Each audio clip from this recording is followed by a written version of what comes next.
Hi, I'm Mike Donahue, and I want to thank you for taking a look at the Kickstarter page for my book, Between Patience, Prudence, and Hope. Patience, Prudence, and Hope are three islands at the center of Narragansett Bay, named by founder Roger Williams. I spent a great deal of time as a shell fisherman in and around these islands. And it was there I learned what freedom and independence mean. But it's the virtues, especially hope, that also define where we are in many ways in the state and nation.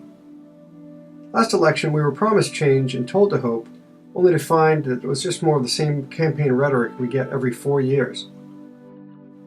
As an example, the right of due process, of habeas corpus, has in many ways been suspended in the United States. This fundamental right has been a cornerstone of Republican governance since medieval times, first appearing in England over 700 years ago. Although cases today are limited to persons retained due to the War on Terror, extended authority has been granted to the executive by way of House Resolution 1540, or the National Defense Authorization Act, or NDAA. Of course, many of the purposes outlined in the bill were intended for defense and military expenditures, and as such would be difficult to vote down because reliance of districts depends on funding for local jobs.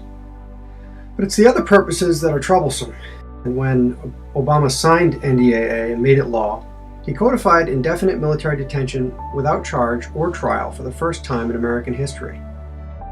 If we look back at the previous administration and the passing of the Patriot Act, we see a startling trend, that our liberties are slowly being stripped away. Surely not all of us will agree on all the issues commonly talked about during each election cycle.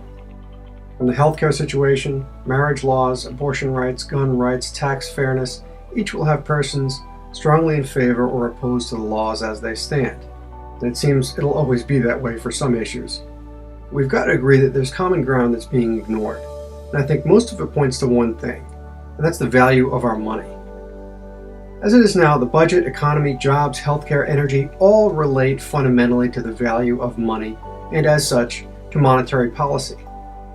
Yet Congress, since 1913, has relinquished that central role to private hands, with minimal oversight in the Federal Reserve System. It used to be the United States issued its own notes, without the Fed. And there's no reason banks need to have a monopoly on convenience. If we look back in our history, we see numerous examples of how people have used their own money to trade without banks. The classic example being the wampum of the native Wampanoag and Narragansett Indians that Roger Williams encountered. Williams was exiled from the Bay Colony at a time when, if he hadn't been so outspoken, he could have easily taken up high office in the church. For Williams to speak out against the tight-knit colony and brave a life with the Native Americans meant great risk for his family and hardship beyond what was customary for one so close to nobility. But what Williams found was perhaps greater than any title bestowed by any king: liberty, freedom to live his life the way he chose. And at the time, this meant freedom of religion, and what Williams had instilled into the charter for Rhode Island. It's also fascinating to realize that Williams had studied directly under Sir Edward Coke, a famous jurist who helped write the charter for the Virginia Company, and later expand the writ of habeas corpus to help Puritans, questioning the Anglican Church at the time. So it's with this in mind that I look at the picture of Williams overlooking the old Industrial National and Hospital Trust banks that define the Providence skyline and ask, can we take the prudent path and gain freedom from banks and a sound monetary policy that's the only means towards real freedom as the founders intended? There are quite a few examples of people who've risked their political lives to try to get money back in the hands of the people where it belongs. It's definitely a story that needs to get out there. So that's really the goal of the book, to get the word out that we can indeed have control of our money again and avoid the booms and busts that have plagued and bankrupted this country over the past 100 years.